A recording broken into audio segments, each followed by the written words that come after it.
तो उसके पीछे भी बात हुई कि गंगा का वेग इतना है कि ये धरती उसको बर्दाश्त नहीं कर सकेगी। इतनी तेजी से जो उतरेगा, इतने वेग और इतने प्रवाह के साथ जो उतरेगा, उसका भार, उसका तेज ये धरती बर्दाश्त नहीं कर पा रही थी, नहीं करती, पूरी धरती खत्म हो जाती।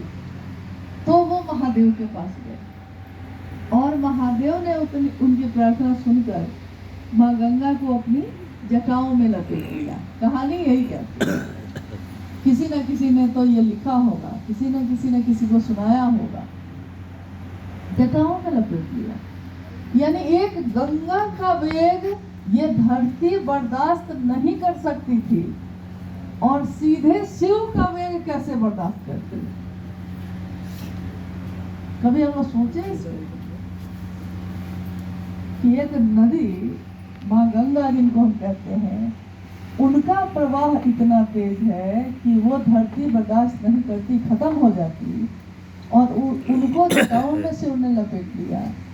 और जिसने सीधे शिव को ही जमीन पे उतारने की बात कही, और कोई आराधना नहीं, कोई तपस्या नहीं, कोई साधना मंत्रों का जप नहीं, मात्र भाव।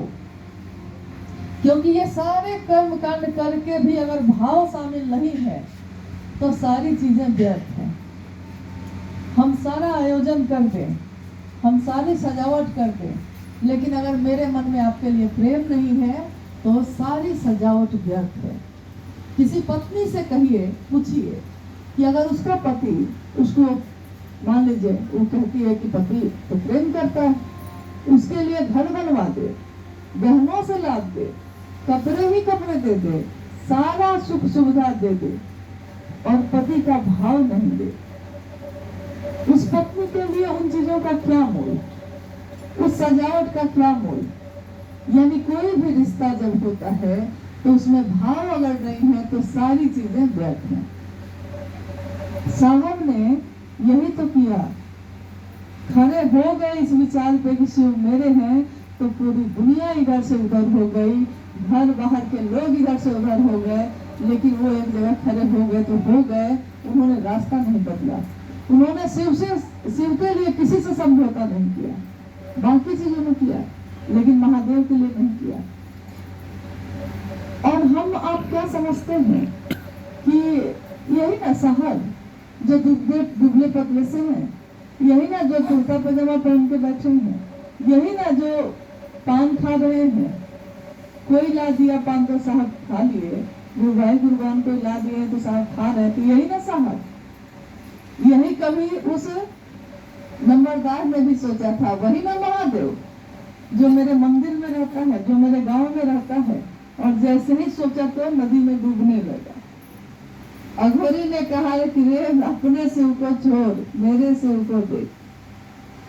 यानी हम जिनको समझते रहे हमेशा कि ये न साहब से मिलना तो आसानी है, जब मन किया आ गए, लेकिन धीरे धीरे ये कठिन हुआ।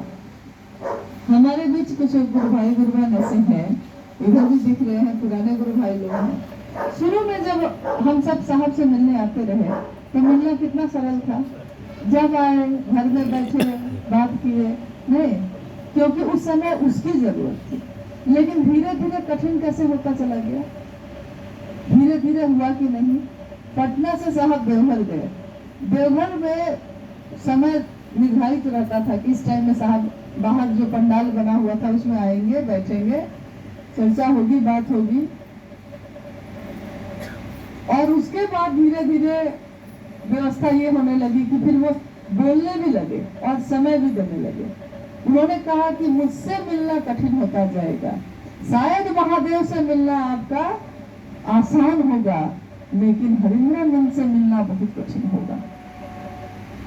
इतना आसान नहीं है, लेकिन उन्होंने अपने आप को आसान बनाया था, इसलिए कि हम लोग महादेव की तरफ चल सकें, एक निष्ठ हो, समर्पित हो।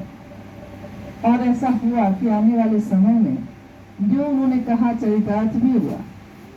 सबको लगा कि साहब तो पहले कितने आराम से मिलते थे, अब साहब समय देते हैं, समय देकर बुलाते हैं। 10 आदमी कहते हैं तो 10 ही आदमी से मिलते हैं, 2 आदमी ज्यादा हो गए तो बिगड़ते हैं। लेकिन साहब की यह भावना कभी नहीं रही है कि वो बिगड़ेंगे किसी पे।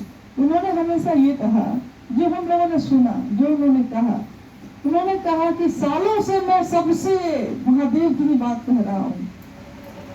मैंने महादेव की बात छोड़कर दूसरी कोई बात किसी से नहीं की। मैंने कितने लोगों ने मेरा साथ छोड़ा, कितने लोग आए फिर चुप गए, कितने लोग साथ रहते हुए भी अपना मनमानी करते रहे, तब भी मैंने किसी को नहीं छोड़ा। आज भी मैं उन सभी को खोजता हूँ, मैंने किसी को नहीं छोड़ा। क्योंकि अगर मैं छोड़ दूंगा तो मेरे गुरु का संकल्प पूरा कैसे होगा। मैं क्या करूं, छोड़ दूं आपको, लेकिन मैं छोड़ूंगा नहीं। मैं तो आपको शिव शिष्य बना के ही रखूंगा। जिन्होंने ये कहा और अपने आप को इतना आसान बनाया, अपने आप को इतना नरम बनाया, इतना नीचे किया कि कोई गुरु भाई गुरु बहन उनसे